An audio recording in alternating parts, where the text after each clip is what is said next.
Greetings and welcome from the Muslim Voices podcast at Indiana University Center for the Study of Global Change. My name is Arsalan Iftikhar, founder of themuslimguy.com, and I will be your host for today's episode. On today's first episode of the Muslim Voices podcast, we will be speaking about the plight of the Chinese Uyghur Muslims with prominent lawyer and activist Nury Turkel. Nury Turkel is a U.S. educated Uyghur American lawyer and human rights activist who was born in a re-education camp at the height of China's tumultuous cultural revolution. He came to the United States in 1995 as a student and was granted asylum in 1998. In May 2020, Speaker of the House of Representatives, Nancy Pelosi, appointed Nury as a commissioner to the USCIRF, the U.S. Commission on International Religious Freedom. And in September 2020, Nury was named one of the Time 100, in September 2020, Nury was named one of Time Magazine's 100 most influential people in the world. Nury, I want to thank you for joining the Muslim Voices podcast today. Thank you very much for having me on. A pleasure to be working with you on this project. So Nury, so first of all, can you just tell us a little bit again about the historical background of Uyghur Muslims? A lot of Americans and a lot of people here in the West might not understand the sort of anthropological historical background of the Uyghur Muslims, where they come from. And so again, any background information that you can provide in terms of the Uyghur people, again, ethnically, religiously, culturally, would be helpful for our audience members here today. The Uyghur people are Turkic Muslims. They practice Sunni Islam. Before converting to Islam, Uyghurs practiced shamanism and other religious practices that are still in practice in the Eurasian continent.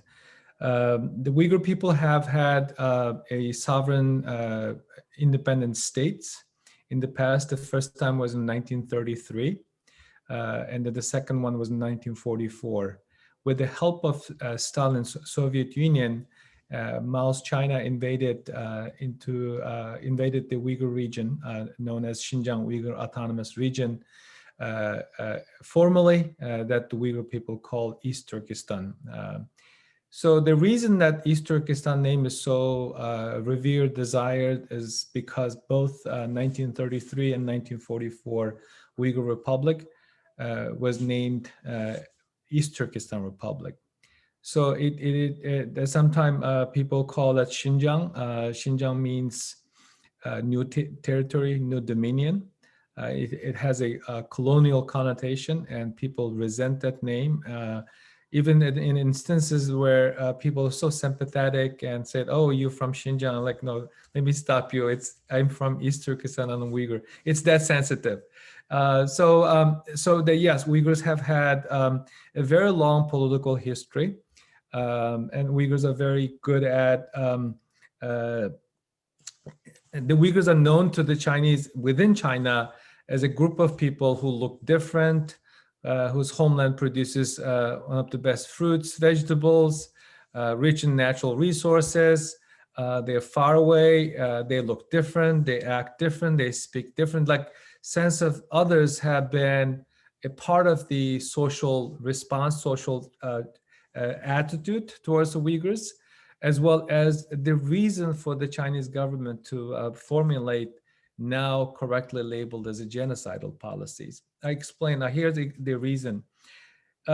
When you listen to the Chinese government's narrative and some sympathetic individuals' explanation, it oftentimes suggests that China is in this position that had to take these draconian measures, supposed to engage or should engage in this kind of brutal repressive practices to achieve the national security. And the very foundation of that concern, based on the Chinese narrative, based on some scholars' narrative, that the Uyghurs' ethno-national identity, the religious practices, pose long-term political threat. And it could be a reason for unrest, destabilization, that could pose threat to the existence of the Chinese state, particularly the ideology, the very ideology that is polar opposite to Islamic faith, promoted, expanded, imposed today by the Communist Party. They tried to replace Islam. They tried to replace other Western religion, particularly Christianity, thinking that these two religions in particular, when you look at their policies, they're just going after these two particular group. Even in the situation of Hong Kong, the Jimmy Lai, for example, a very devout Catholic. That is the foundation of how China has been treating Uyghurs with the different names throughout history: split-ist, extremist, and now since 9/11, Uyghurs become a convenient target with the label that people will not generally, in the face of growing Islamophobia around the world, that Uyghurs also pose a terrorism threat to the national security. The Chinese government claims that the Uyghur population is around 12%, 12 million. Most Uyghur intellectuals, the Uyghur diaspora, dispute that number. The Chinese government has a habit of either over-reporting or under-reporting something so obvious.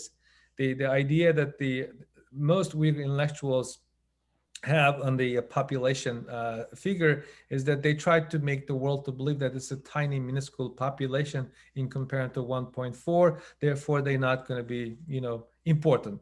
So it's a kind of, strategically planned and orchestrated way of making the population small. Just the effort to make them even more small, irrelevant in the Chinese periphery. And also, one other thing need to be mentioned: when you look at the map, you can have idea why certain conflict and certain policies, certain ways of the government's bad actors behave. The Uyghurs' homeland, East Turkestan, makes 1/6 of China proper. It is the size of Alaska, 4 times the size of California, the size of Western Europe. It's huge. And it has a long international border. Long international border means national security concern for the state, as well as the opportunity for economic expansionism. And now, since 9/11, that the United States is in Central Asia. Previously, it was a kind of a backyard for the Russians and the Chinese. Now there's a geopolitical competition in that region, if you will.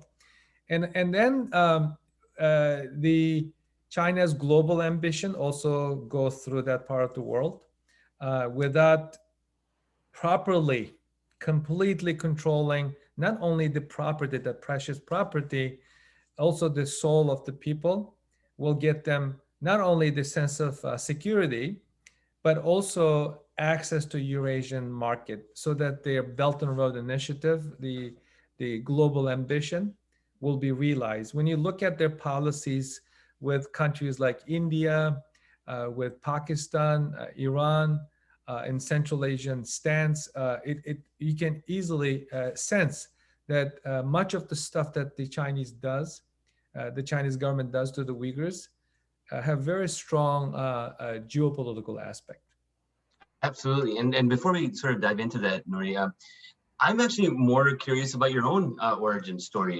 So if you could tell our viewers a little bit about your own personal background, obviously, growing up there, but obviously then coming to the United States, going to law school, becoming a lawyer. So tell us a little bit about your own background and how you got to where you are today. Thank you for asking that question. I was, as you mentioned, I was born in a Chinese re-education camp, which is very similar to the one that they initially set up. Okay. My mother was 4 months pregnant with me when we were taken in. So I spent, and then my mother gave me a birth in a very torturous environment, that she was injured because of repeated physical abuses. She gave a birth while she was wearing a cast chest down. So you can imagine how I've been to the delivery room. I'm a father of 2 beautiful children, so I know how difficult that is, let alone being in a cast. So she gave birth to me in such a horrific situation. So about 3 days after I was born, my mother and I were taken in again in the camp, and my health was deteriorating. So I was the kind of reason for the authorities to let my mother go. So I didn't even look good at some after the release from the camp. My parents even didn't want to show my face to the people uh, who are curious about their first child, thinking that if any negative comment is made, the way that I looked, big head, tiny neck, fragile body, they will be saddened. So they even didn't want it to show my face to the neighbors and friends and family. So I survived, but what is most disturbing to me over the years is that I came to the United States about 26 years ago, initially as a student. I was not planning to go back. Those people who are not really in a situation to understand applying for asylum is a very difficult personally, not, forget it, but some people just have anti-immigrant mentality, but it's not that easy to make that decision. It took me literally 3 years to get that point to say, okay, I need to save my life.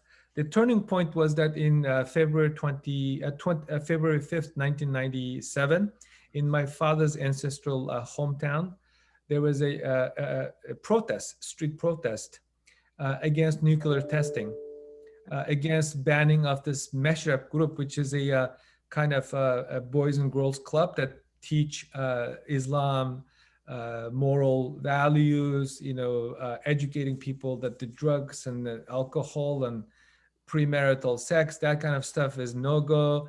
And the government did not like the growing. And then the kids took to the street. So it was a peaceful protest that was a turning point for me in my life in the United States, that I cannot go back to that country. So they, even the frigid weather, they used water cannon and they used armed police to react to the peaceful protesters who are as young as 15-year-old. Wow. And this was February 5, 1997. And it happened in around the neighborhood that I spent a lot of time as a child in my father's hometown. So that prompted me to apply for asylum. Wow. So, and as a follow-up to that,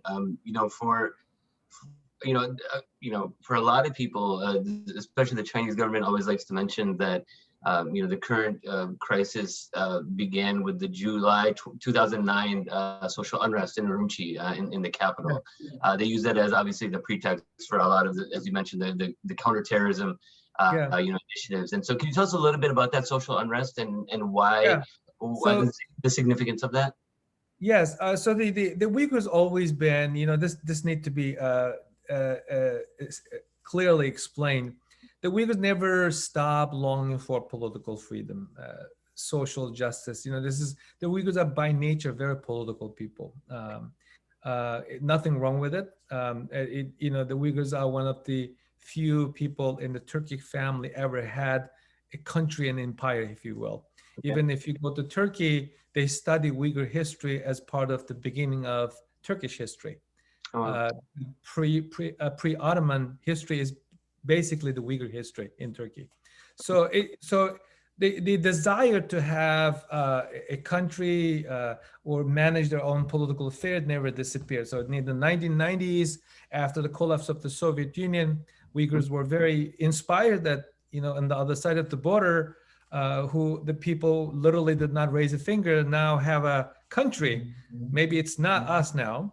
And then in 1997, that incident happened. And then fast forward 2001, 9/11 happened. So they ratchet up the pressure. Just this forced disappearance become very common practice. Anyone who opposes become a terrorist to the Chinese government. And they become very aggressive in international community, using their diplomatic and economic power, more so than what is happening today. And during that time, I think this is very relevant to what we're talking about. I am like immersed in this Stop the Forced Labor campaign. So July 5 was a result of forced labor. I see. Americans buying cheap goods made in China. Right. And the origin of this event was in a toy factory in Guangdong, which is miles away, thousands of miles away from the homeland, where a villager Uyghur youth taken to work in this toy factory headquartered in Los Angeles. Okay. And this toy factory it was a target for a local mob because there's the Chinese people like to make a sexually objectionable comments about Uyghur women. Okay. As reported in BBC, that Sure. story is Of nothing course. new to us. We know that there's been always the sexual violence aspect of slow motion genocide has been brewing a long time ago. So that brawl with the local people and then the toy factory workers really gotten to the point of resulting death in the Uyghur workers. And then the Uyghurs in the homeland said, okay, the government must do something about this. This is a gangster activity. There's innocent people trying to make a living. And these people are from the villages and they're not in a position to protect themselves. They barely speak the language. So the Uyghur youth in Urumqi took to the street carrying a Chinese flag, chanting pro-China slogan, Okay. saying nothing other than Adalet and Uyghur, justice and Uyghur, justice and Uyghur, Adalet and justice. I'm sure that many Islamic community languages share that word. So chanting Adalet, Uyghur type of protest met with a heavy armed Chinese armed police. So they start shooting, rounding up, and then the protesters get angry. It happens everywhere. Whenever the force is used, it turns to violence. So that in turn to a ethnic clash. It bothers me so much, even to this day, that Western media, even some governments, some sympathetic people often say 200 people died, over 1,000 people injured, as if that information was credible. And then they said, okay, it's more, most of them are Han Chinese. That's exactly what the Chinese told the world.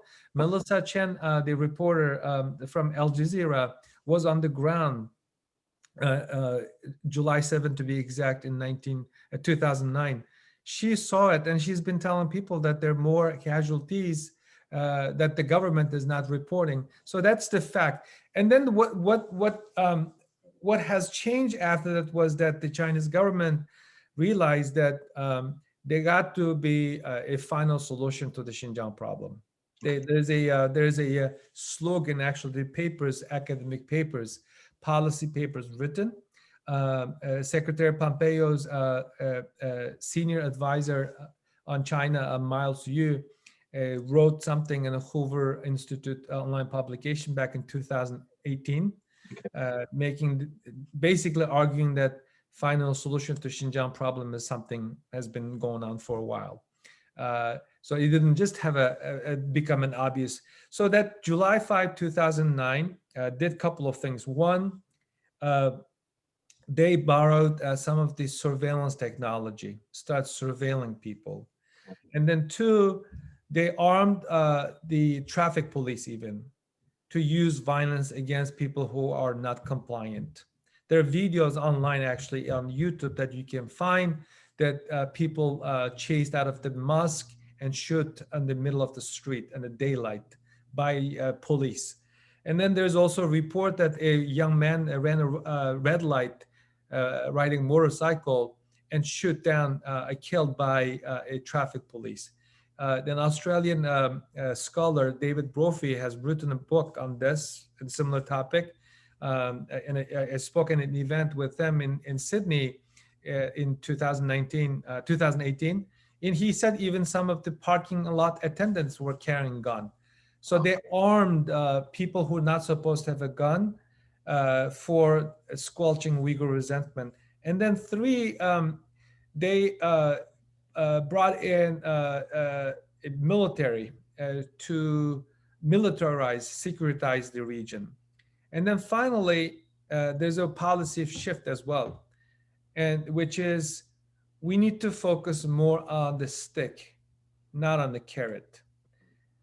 So making people rich during that period from 1995 through 2009, Some Uyghurs made fortune. There's Uyghur millionaires, doing border trade. Uyghurs are very, by nature, Uyghurs are very good at doing business. Okay. So there's right in the area that there was an active border trade that's taking place. Import-ex business was booming between former Soviet republics and China. There are a lot of Uyghurs even importing stuff from the Middle East or exporting to the Middle East. So the Chinese thought that, okay, this is not helping either. Those guys who went to Central Asia, bringing back some, aspiration for independence, and those who are going to the Middle East, bringing back the Islamic practices with them.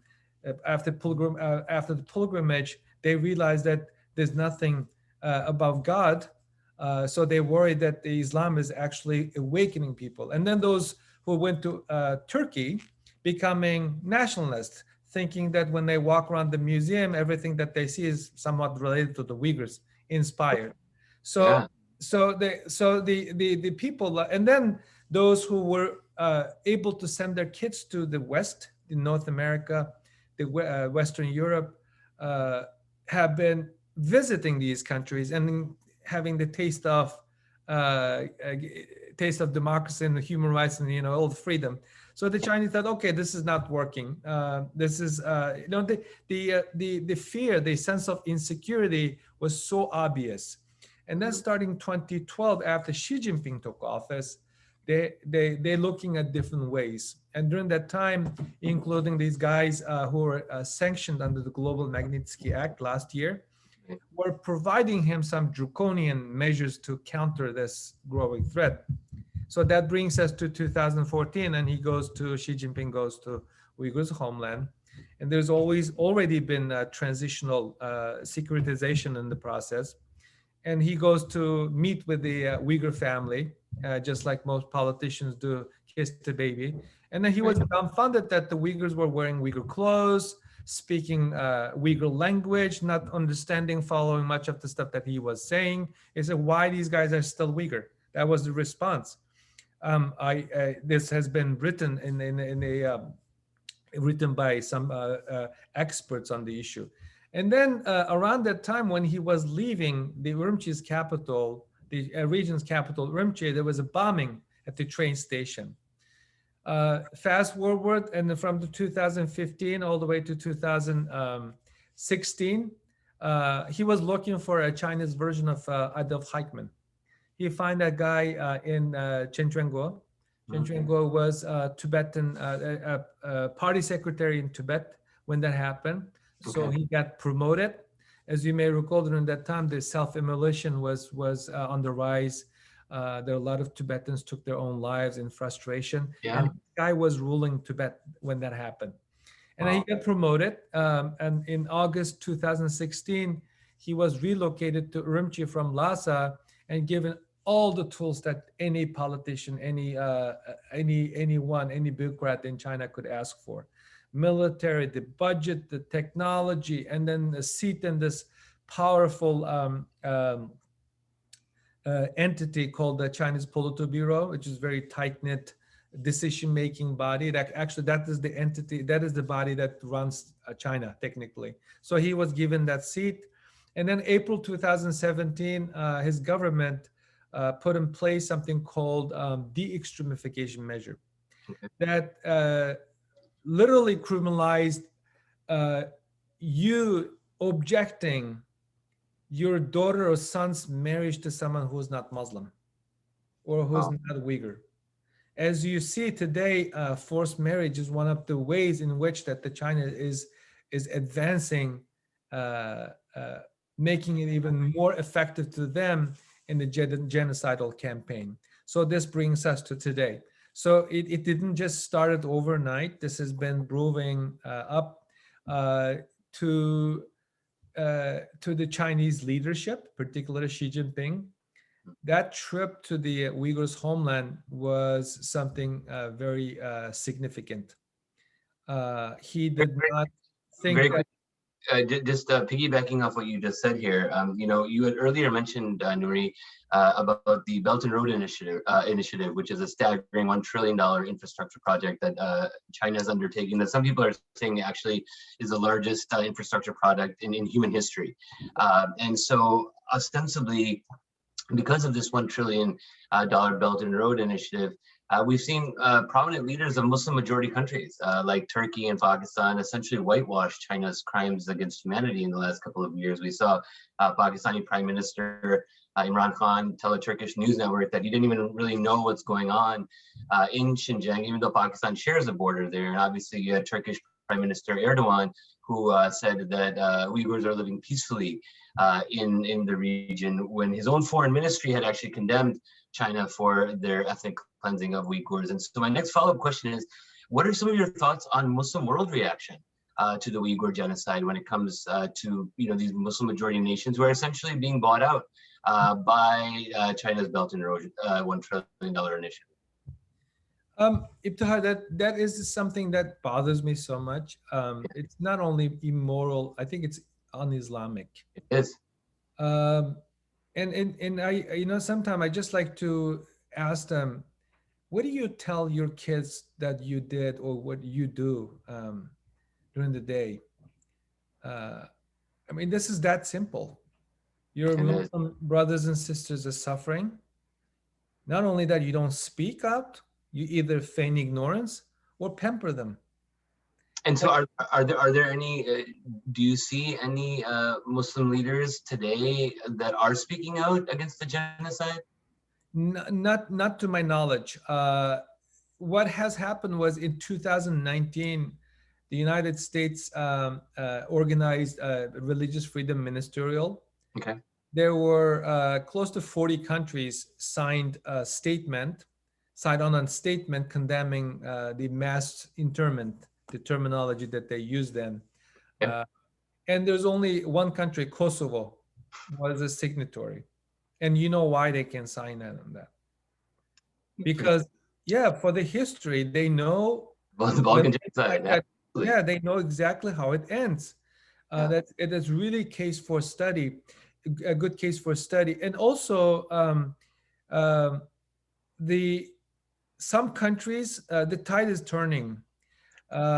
Recently, there were a group of countries. We're talking about not group of. I'm talking about substantial number of countries signed on. It was 50 some countries, now dropped to 39. Not only agreed with China, but also think that they are being so wonderful to the Uyghur Muslims. This includes Palestine, Pakistan, all of the stands in Central Asia. Turkey did not sign on. I think it was Kuwait initially signed and then withdraw because of the criticism.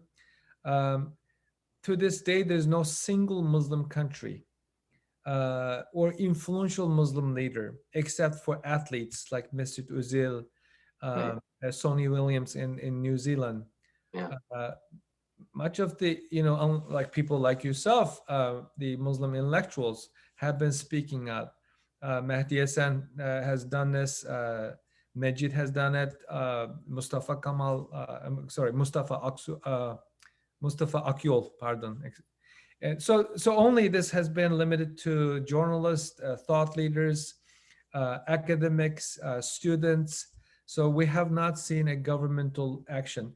But when you ask me this question, I don't get annoyed because we're both Muslim and we believe that it's a moral obligation.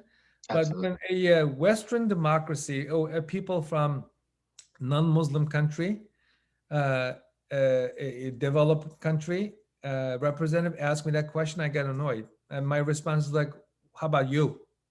Yeah, and Nury, and for both of us, as Muslim human rights lawyers, obviously, I mean, I can tell you that it annoys me, that Pakistan and Turkey and other leaders are essentially whitewashing the genocide for a few, dollars for infrastructure projects. The last two questions that I have for you, again, I want to thank you for your time. I want to package them together and again, let you finish how you'd like.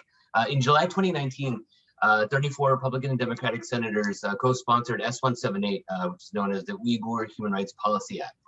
which was finally signed into law by Donald Trump before he left office. Can you tell us a little bit of the significance of this piece of legislation? Do you think it's symbolic? And what kind of impact could it have on economic sanctions to the Chinese government? And my last question to you, when packaged together, is one day before leaving office, as you mentioned earlier, former Secretary of State, now Mike Pompeo, declared a genocide against the Uyghur people. So looking forward, what sort of significance do you think that has? And more importantly, what kind of expectations do you now have for the Joe Biden, Kamala Harris administration when it comes to the Uyghur genocidal crisis? Those are excellent questions. That brings us to the point that what do we do about this? Right. We talk more about what do we do about it than what has happened. I mean, the evidence is mounting, overwhelming, and now with the genocide determination, everyone should be considering various options to stop this genocide.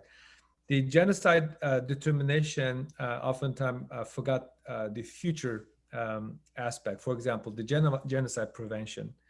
When you look at the last 10 years, since 2010-11, the international community have experienced 3 genocidal campaigns. The first against Yazidis, and then the Rohingya Muslims, and now us.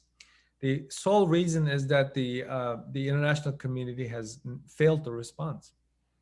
So using this, I mean, in the backdrop of this concern and advocacy, the United States Congress introduced the bill that you're referencing, which was the first time in the Uyghurs' human history that a Western government or any government other than China legislated anything that is in the interest of the Uyghur people.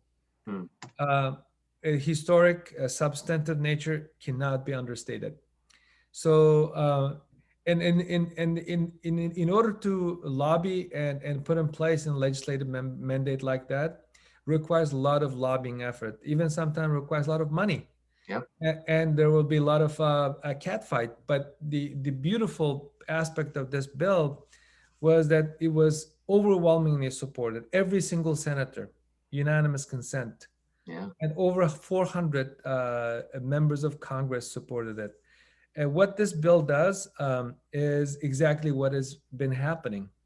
One of the most important aspects to me goes to I mean, it's somewhat related to your first question about my first life. I'm not feeling free in this country because of the China's harassment and threat against my fellow Uyghurs, some of them not US citizen, so that they feel that they're not being protected, not feeling safe in this country. So that the Uyghur bill does exactly that. It has a law enforcement aspect that requires the FBI to protect the Uyghurs. And also one of the most important provisions, the enforcement of Global Magnitsky Act has happened. As you may recall, after the enactment of law, the previous administration announced 2 Magnitsky sanction announcements. The one was against 4 Chinese officials. One of them is the guy that I was mentioning earlier. He's the actual ruler of the Uyghur region today. And then the second is also somewhat related to today's conversation that everyone is rightfully focusing: forced labor.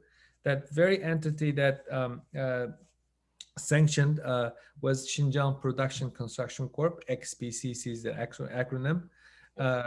Under this legislative mandate, the administration was compelled to go after this entity with over 800,000 shell companies around the world.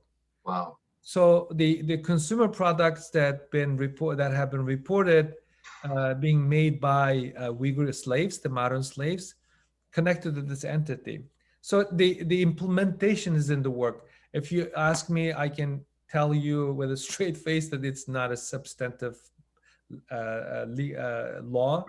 Does not cover everything. But if you ask me on a personal level, and the things that I have been advocating, yes, it is significant. And I'm very grateful that that law adopted some of the key recommendations that I made publicly, privately, and through my congressional testimonies. The most important thing is happening since January 19.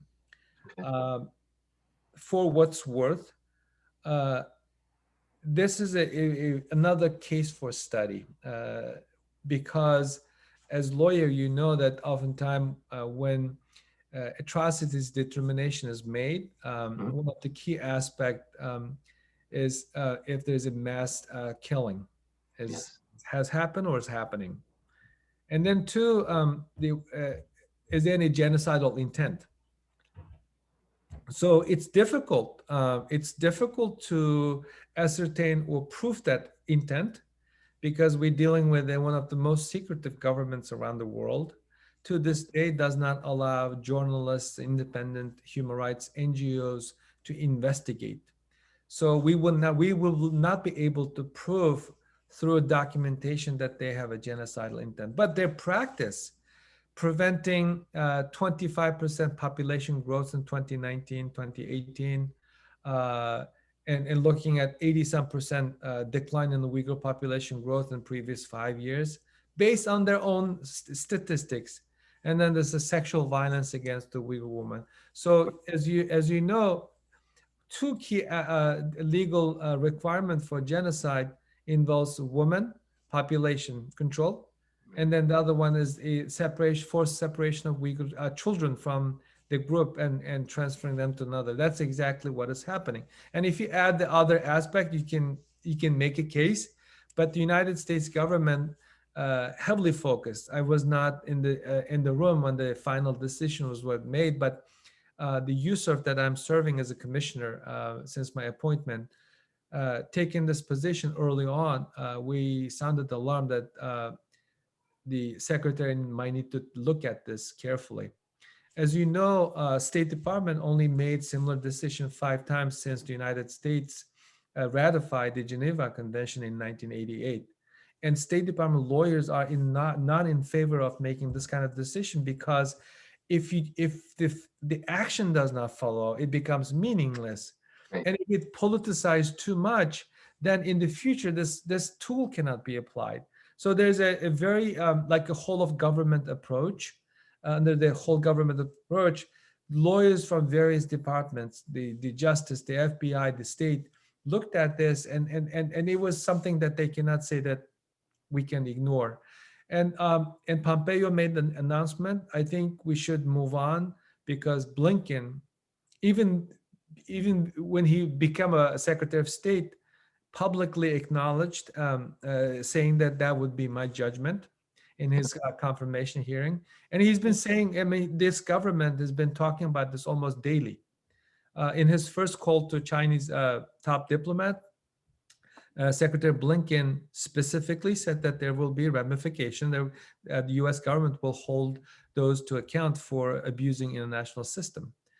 You can interpret the way that you want. International system, yes. What does genocide convention falls under? International system. So I am cautiously optimistic about the steps that the United States government under the Biden administration will take. At least continuity is something that I am confident that that we will see. There are more than 50 Chinese entities been added to the Commerce Department's entity list. There have been a visa ban against the Chinese officials. There's another legislation is currently being considered to address the modern day slavery. President Biden said back in August 2020 that what is happening is a genocide. And his campaign release statement 2 weeks later said the same thing. So I think the issue is in a good place, but the challenge, the next step is how seriously that our allies and partners will take this. They have no excuse. In the past, they said, "Oh, it's all about Trump. Trump is gone." Yeah. Yeah, we have a president that you have a history of working with, and we have a president who has been preparing for this job last 5 decades, and this is the person who understands what it means to build alliance. So I'm hopeful that the Europeans, particularly those countries that survived Nazi Germany, fascism, should be able to join the force. I am happy actually seeing the trajectory or trend line in UK. The UK Parliament is actually actively considering to amend the trade bill to add a genocide provision to it. So I'm just eager to hear from Emmanuel Macron, Angela Merkel, hopefully someday from Erdogan. Well, Nury, I want to thank you. As a Muslim human rights lawyer myself, I understand the amount of work that it takes to even get any recognition for the plight of Muslim human rights in the world today. And obviously, when you're dealing with the 800-pound gorilla of China and then the government of Xi Jinping and their $1 trillion pocketbook, it can't be easy. It is yeoman's work that you have done. And I personally, I want to thank you for giving a voice to the voiceless. And I hope that, the next 4 years under President Biden will be better for not only the Uyghur people, but for persecuted minorities all over the world. So on behalf of the Muslim Voices podcast at Indiana University, I want to thank you for your time today. If our viewers would like to follow you, I know they can follow you at Nury Turkel on Twitter, but if you have a website or anything else in terms of where people can keep up to date with not only what you're doing, but obviously the plight of the Uyghurs, we'd love for you to share that as well. Yes, thank you so much. It's very kind of you. I personally been following your work with admiration. It's a privilege to have this conversation with you, and I cannot be more grateful to your team for having or giving me this opportunity to tell the Uyghur story. I co-founded a research organization called the Uyghur Human Rights Project in 2003. I'm currently serving the organization's board chair. We have a website, uhrp.org. Okay. There are a wealth of information. We have programmatic reports on various issues. We have published nearly 80 reports since its founding. We have a professional team working day in, day out on these issues. And also, there's a link on the website. Those of you who may want to support this organization financially, there's a donation link.